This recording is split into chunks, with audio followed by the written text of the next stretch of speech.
Olá a todos, como é que estamos? Novamente aqui no seu canal Luz no Fim do Túnel. Hoje é 24 de agosto de 2024, é um sábado em São Paulo. Estamos aqui na capital paulista, dia nublado aí por volta de 19, 20 graus em São Paulo. Veja, o vídeo de hoje ele é uma continuação e um complemento ao vídeo de ontem, dedicado aos assassinos econômicos. Os chacais, os abutres, os tubarões poderosos. Eu terminava o vídeo justamente mencionando que o Partido Democrata dos Estados Unidos é a própria cara, é o próprio partido, é a própria agremiação dos globalistas. Esse partido ele é plenamente e assumidamente globalista. Veja só, dando sequência agora ao tema.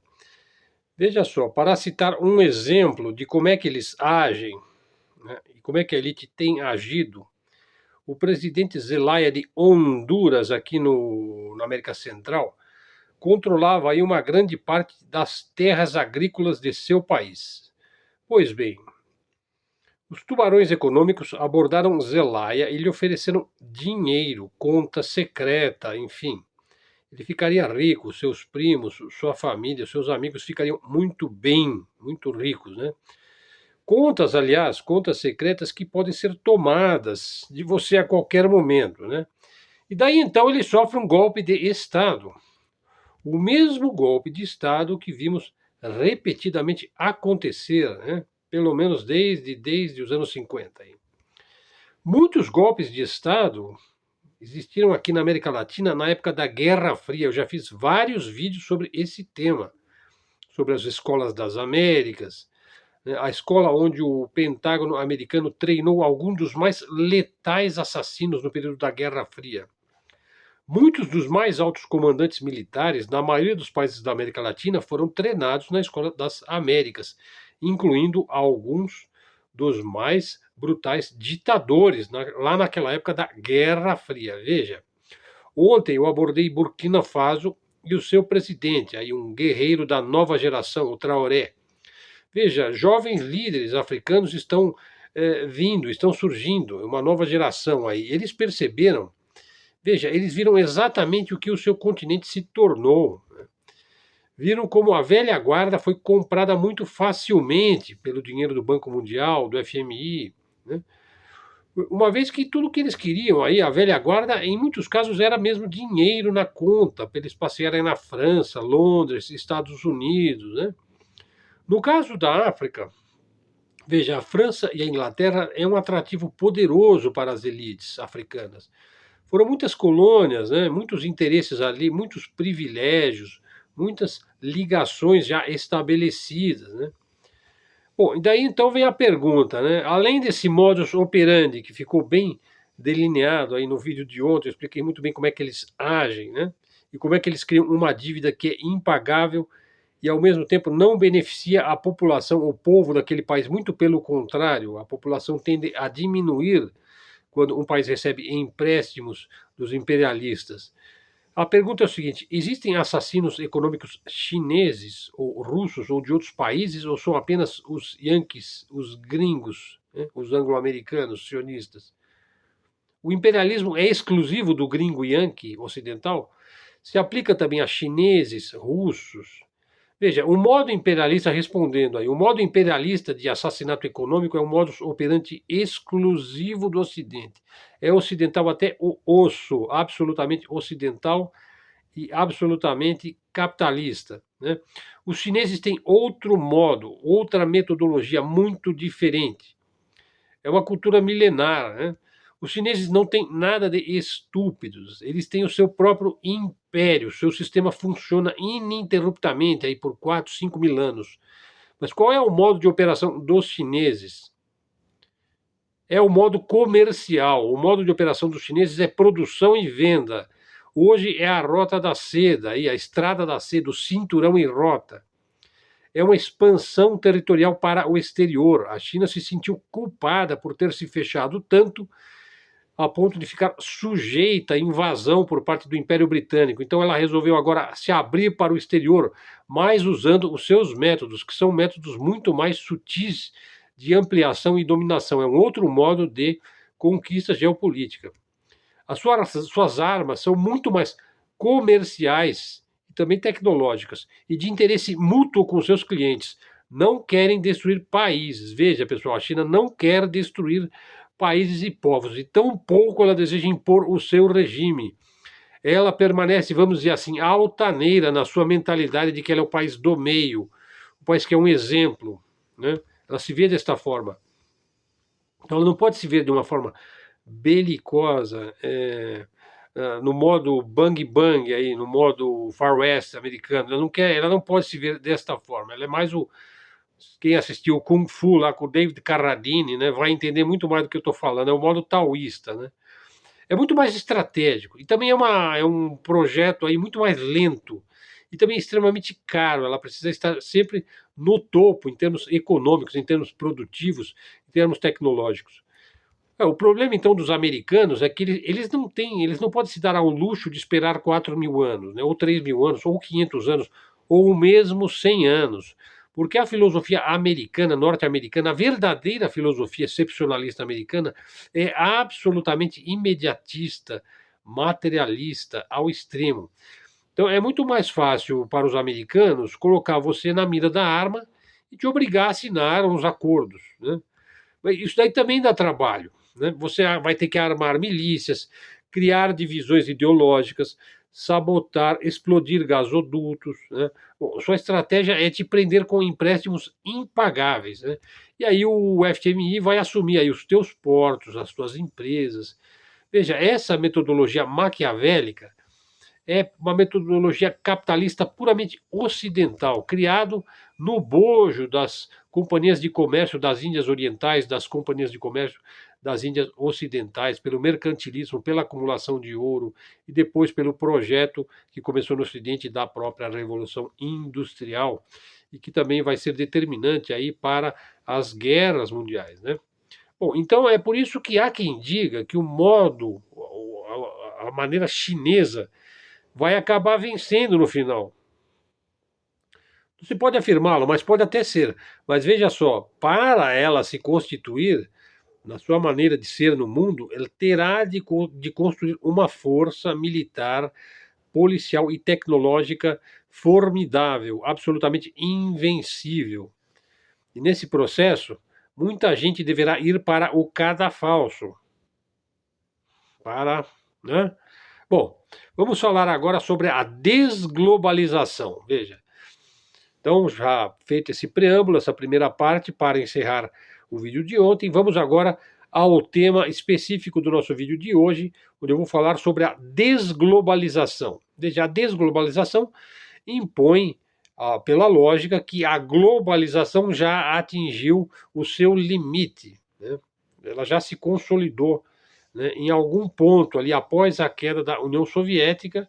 O processo de neoliberalização das antigas repúblicas soviéticas, eu acho que já aí com a guerra da Ucrânia a gente já pode falar, e a ascensão, a emergência dos BRICS e da Organização de Cooperação de Xangai e outros blocos se formando, nós já podemos falar então em regionalização da economia, veja, e também política, né? E mais à frente também militar. Veja, os blocos estão se consolidando aos poucos. Veja, a resposta aí de $1 milhão, hein? O processo de globalização é reversível? Ou melhor, perguntando, a desglobalização é inevitável? Os BRICS vão dar as cartas? Veja, as potências ocidentais podem reverter essa regionalização, né, do mundo multipolar. Pode ou não pode? Essa é a pergunta, né? Falei também sobre isso nos últimos 2 vídeos, né, sobre o processo de sabotagem do imperialismo atlantista com relação aos BRICS. Veja, o Samuel Huntington, aí, um discípulo do Léo Strauss, falou em choques de civilizações. O Francis Fukuyama falou em fim da história, mas ora, não existe nenhuma coisa nem outra. Veja, o conceito de choque de civilizações, ele foi, na verdade, apregoado pelo Ayatollah Khomeini, lá da Revolução Islâmica, né? Veja, o Huntington, ele poderia, analogicamente falando, ter pegado um pouco a tese do Khomeini aí sobre o choque de civilizações. Mas o Khomeini, ele falou muito especificamente sobre as direções morais e éticas opostas que o Ocidente liberal estava tomando e o Islã está tomando. Quer dizer, um choque. Então ele enxergou esse choque lá na frente, o Khomeini. Né? Choque que a gente já está vendo lá na Europa por conta das imigrações, tanto legais como ilegais. Né? Veja, agora os interesses aí das civilizações, eles estão, de certa forma, um tanto quanto articulados, apesar das guerras hediondas aí, né? Veja, o Estado-nação está enfraquecendo. A ideia de Estado, a ideia de governo, a ideia de Estado assistencial, de bem-estar social. Veja, nos anos 60, numa reunião do famoso Clube de Bilderberg, foi lançado o conceito de globalismo 2.0, a empresa mundial SA, poderes econômicos e financeiros com muito mais poder e dinheiro do que qualquer país ou qualquer governo da Terra.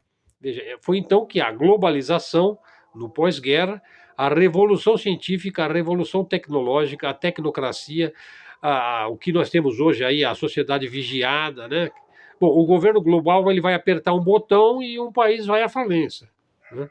Se você tiver todo esse poder, né, esse globalismo 2.0. As maiores gestoras de ativos do mundo, a BlackRock, fiz um vídeo específico sobre a BlackRock aí, procurem aí, pessoal. O Vanguard, o State Street, a Fidelity, os fundos Morgan, o Goldman Sachs Group, o Allianz Group, controlam os mercados de capitais globais. Veja, eu falei alguns dos principais. Detalhe, existem uns 20 grupos com mais de US$ 1 trilhão no mundo, né? Pelo menos uns 20 grupos, né? Quer dizer, não é que ele tem 1 trilhão, ele tem mais de 1 trilhão, e tem grupos com menos de 1 trilhão, né?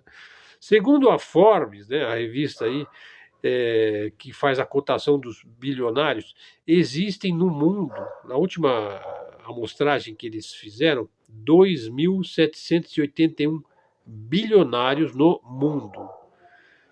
Vamos arredondar para 2.800 bilionários, porque às vezes aparece um todo dia, né? Deve ser um número um pouco maior, eu acho. Talvez uns 5.000 bilionários, né? Uma vez que alguns bilionários simplesmente escondem tudo a seu próprio respeito, né?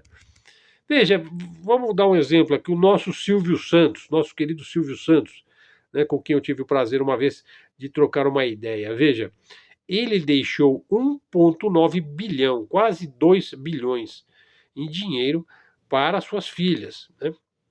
Ela deixou tudo organizado. Né?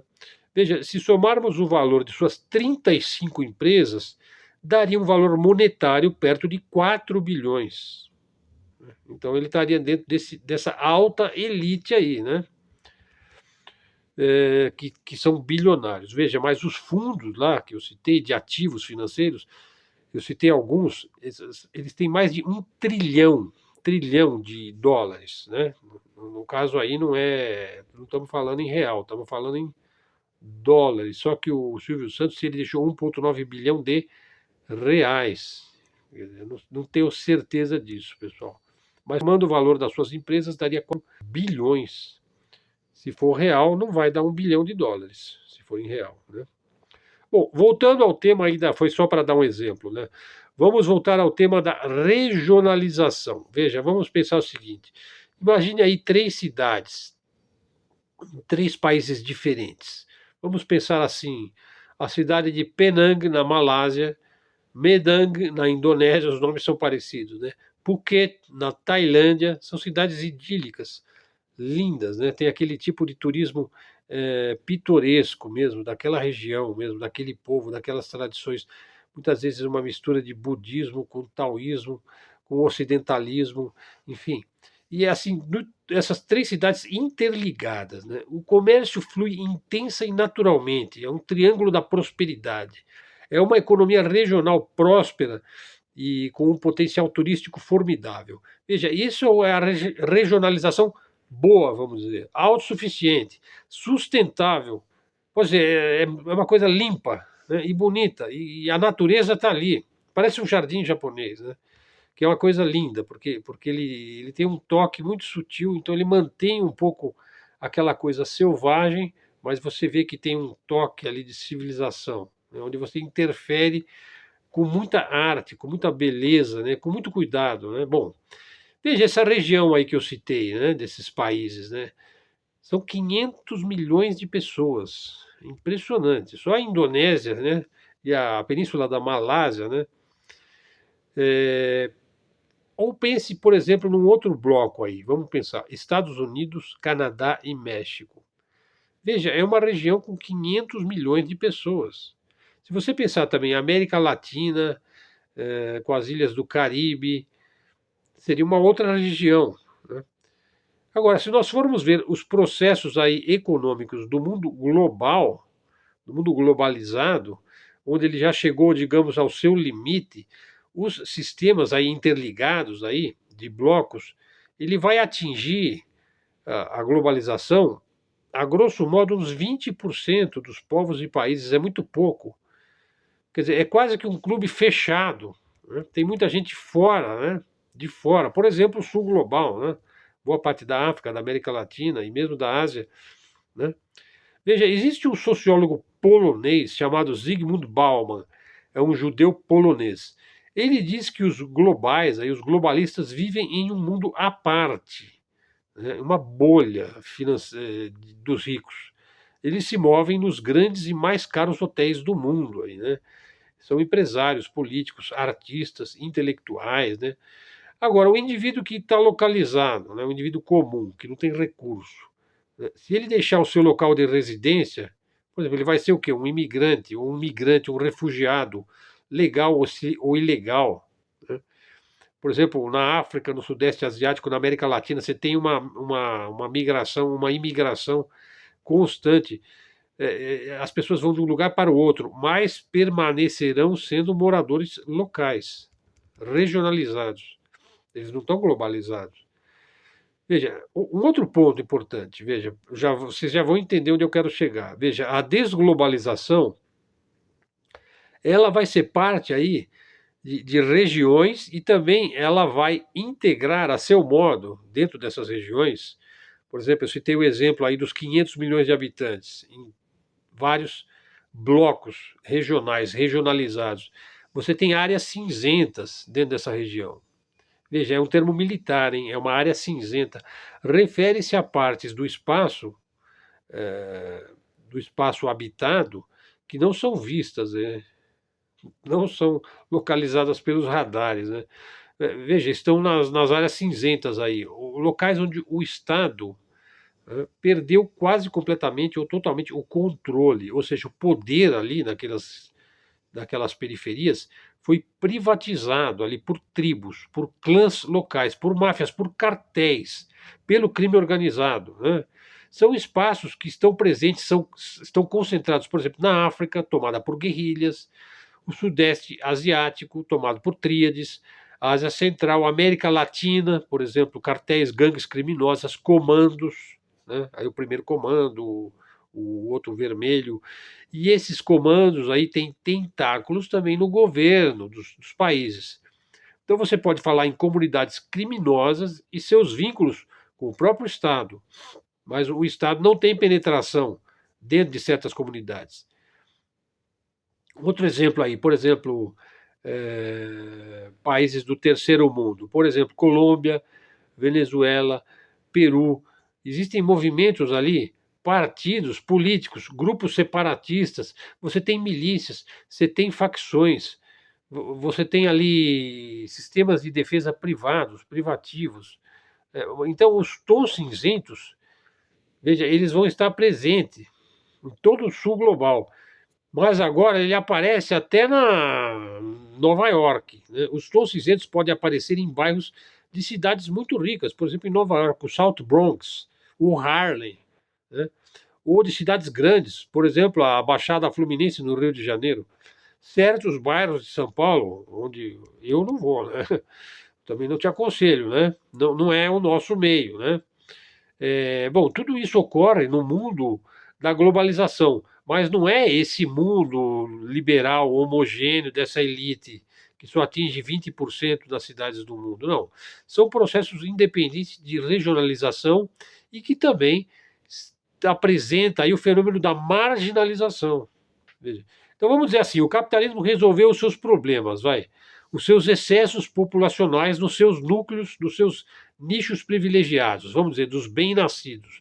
Então o que ele faz, o capitalismo? Ele desloca essas periferias de classe média baixa e de classe baixa. Ele desloca de si, para longe de si, para fora de si.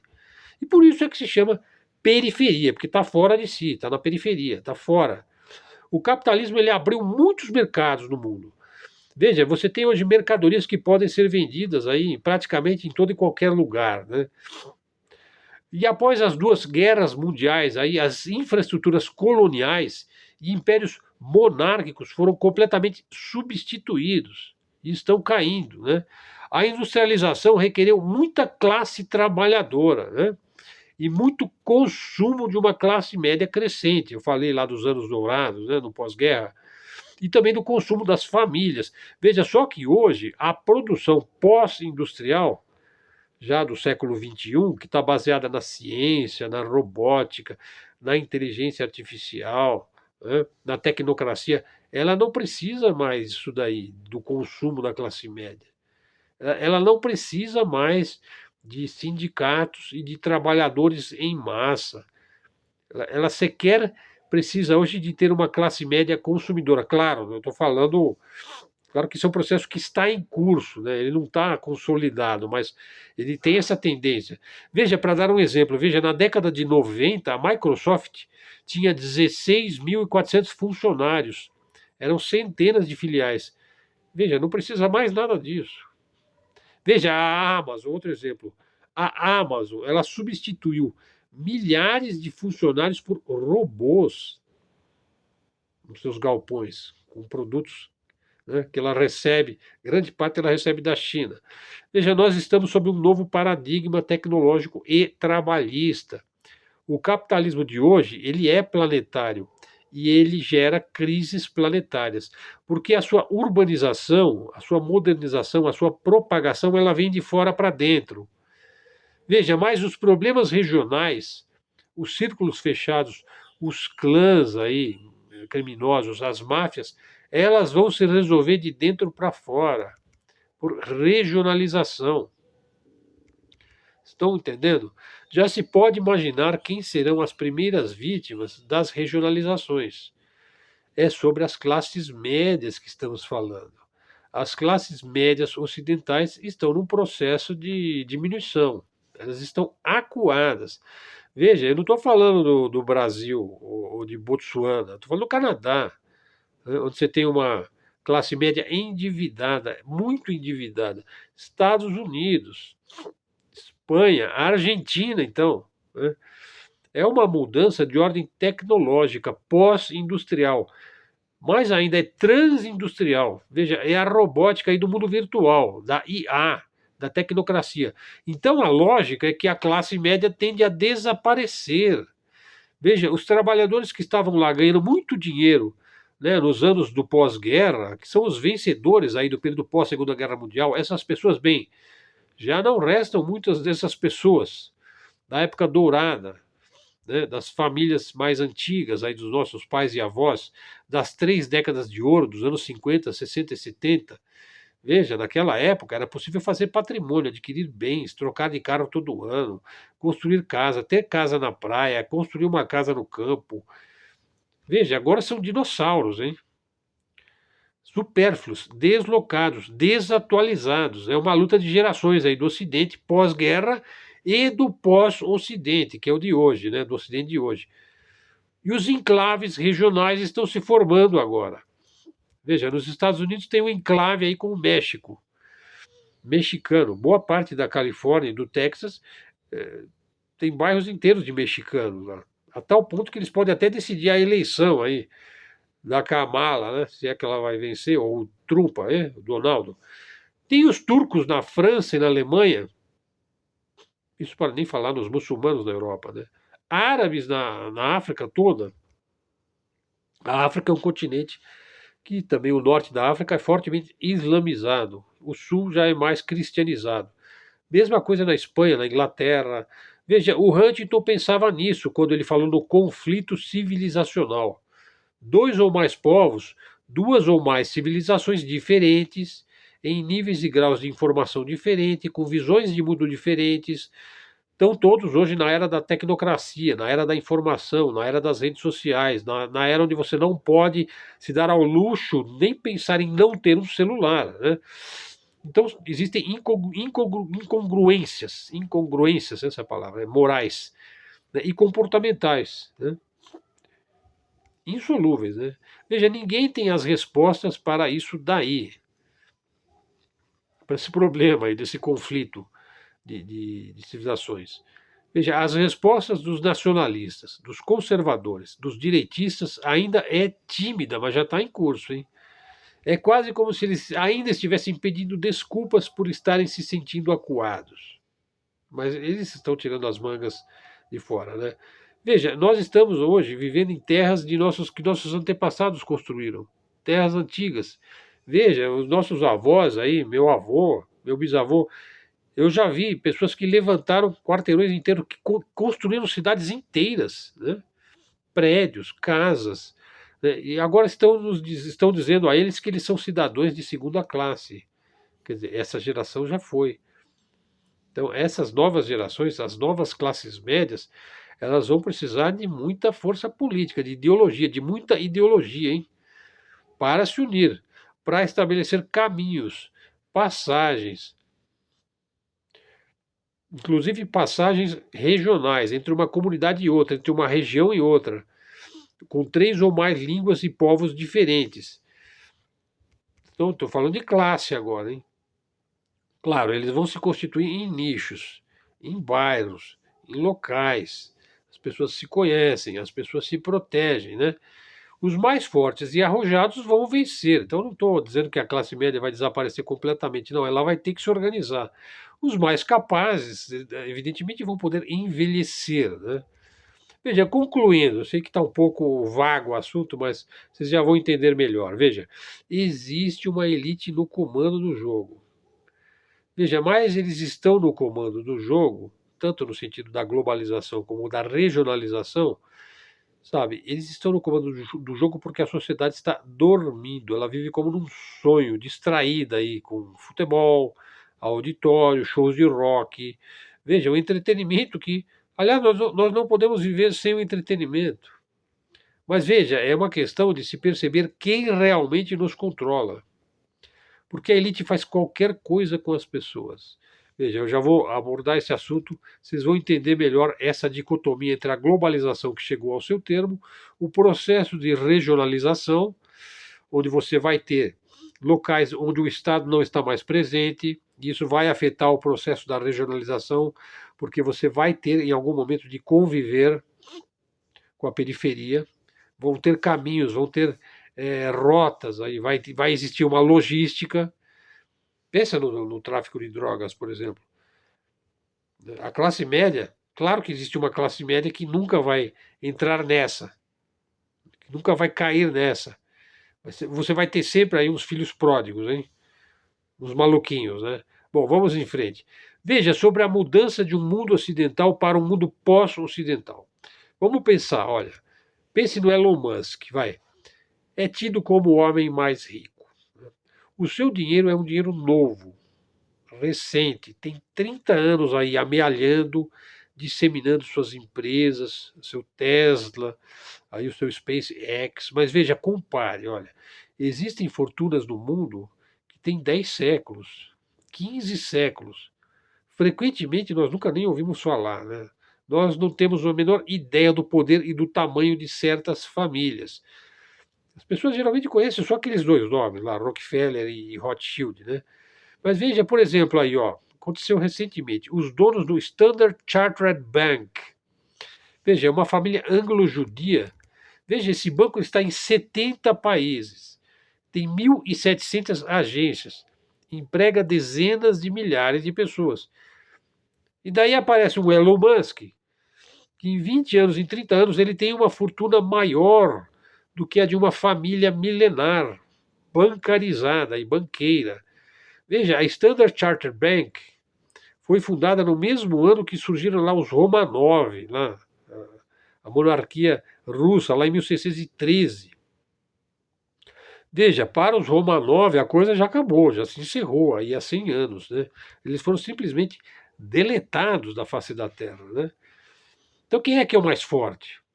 Veja, se você procurar os Rothschild no Google, você não vai encontrar, né, muita coisa. Só o que eles querem que você encontre. Ou na revista Forbes. Por quê? Porque é um poder invisível, precisamente porque eles são mais importantes. Veja, o KGB, agora eu vou entrar no assunto talvez mais interessante aqui do nosso vídeo. Veja, vai ficar um pouco mais longo hoje, tá? O KGB tinha uma divisão, um departamento que veio desde a época do Czar, da Ucrânia, que depois virou a Checa do Trotsky, né?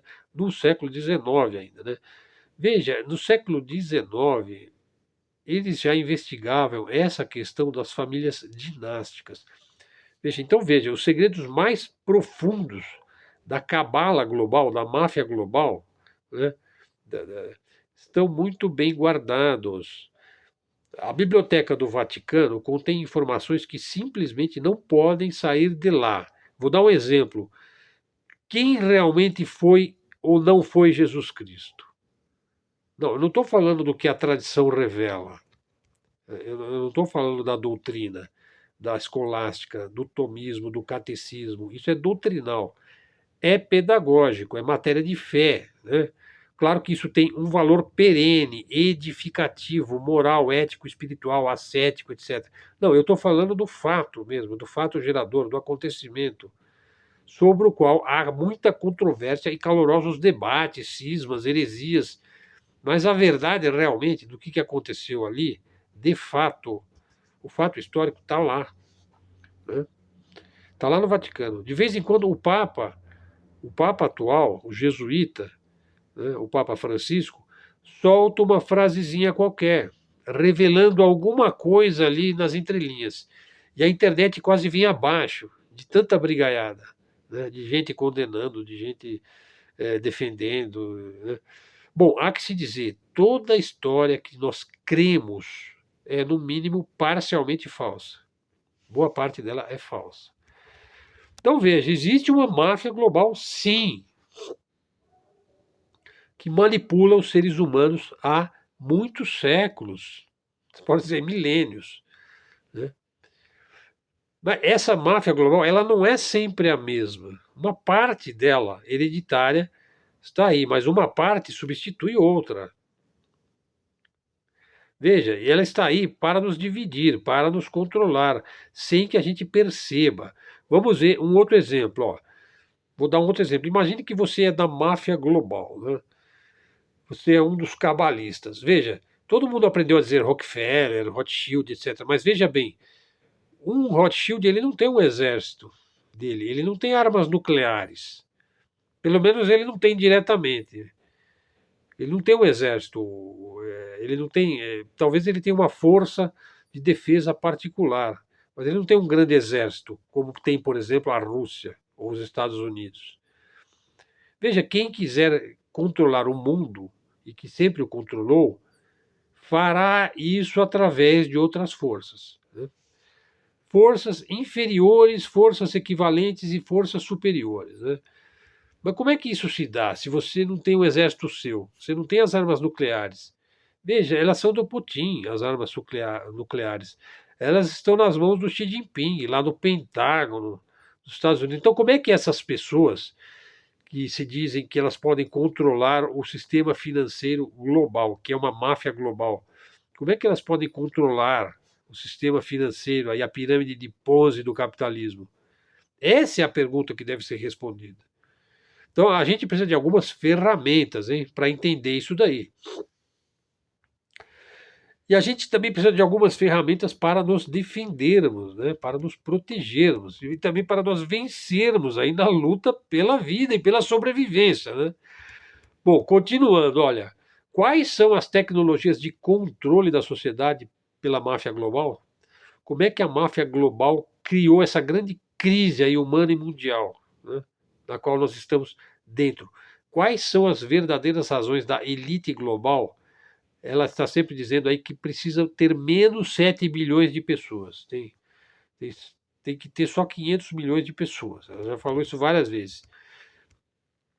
Então veja, eu acho que vou deixando por aqui, está com 35 minutos. Veja, eu iria agora justamente entrar numa parte muito interessante do nosso vídeo, mas realmente 35 minutos está de bom tamanho. Veja, aos poucos nós vamos trazendo aqui informações que nem sempre podem ser veiculadas, né, num canal aberto, né. Na medida do possível, eu não pretendo fazer vídeos exclusivos, eu não pretendo fazer isso no canal, eu pretendo trazer as informações e explicá-las de um modo tal que os nossos ouvintes possam compreender exatamente o que eu estou dizendo e possam, dada a sua intuição, e também de ir atrás das fontes que a gente aponta. Muitas vezes é uma fonte pueril, que está no dicionário, ou está na Wikipédia, ou está no site Toda a Matéria, ou está num site comum, aí, ou está no EIR, ou está no Asia Times, está na grande mídia. Muitas vezes é uma informação que a própria elite está dando para você, e você não se dá conta de que ele mesmo está te informando como é que a tua vida está sendo controlada. Pessoal, então vamos ficando por aqui. Amanhã eu vou ter que dar sequência a esse mesmo tema, esse mesmo assunto dos dominadores globais. E vamos em frente, pessoal. Verifique se você está inscrito no canal. Se você não tiver, já se inscreve no canal. E ative aí o sininho aí, dá um like aí, pessoal. Faz o comentário. Vamos em frente. Eu tenho que pedir isso. Geralmente eu peço isso no final do vídeo para não cansar os meus ouvintes. Os comentários excelentes. Poucas pessoas assistiram o vídeo de ontem. Você não vai conseguir entender o vídeo de hoje sem assistir o de ontem. É uma sequência. Se você não pode assistir de uma vez, assiste metade e depois você assiste mais outra metade. Veja, pessoal, é um fato sabido que você consegue se concentrar em um assunto durante 35 a 40 minutos. Isso aí é mundial. Você consegue se concentrar e ter o máximo volume de informações codificadas, memorizadas, apreendidas durante 35, 40 minutos. Depois você precisa dar uma parada. Faz uma caminhada, faz uma ginástica, toma um banho, come alguma coisa, faz alguma outra coisa, conversa com as pessoas, sai, espairece, conversa com a tua esposa, com o teu marido, com o teu filho, brinca com o cachorro, né? E aí você vai precisar dar uma parada e depois você volta, tá bom? É isso aí, pessoal. Muito obrigado aí a todos. Canal de Livre Expressão e Comunicação, mídia alternativa, mídia independente. Vamos aqui lançando a luz no fim do túnel e o nosso canal vai crescendo devagar, sem pressa, devagar e sempre. É isso aí. Muito obrigado a todos. Até a próxima. Fiquem com Deus.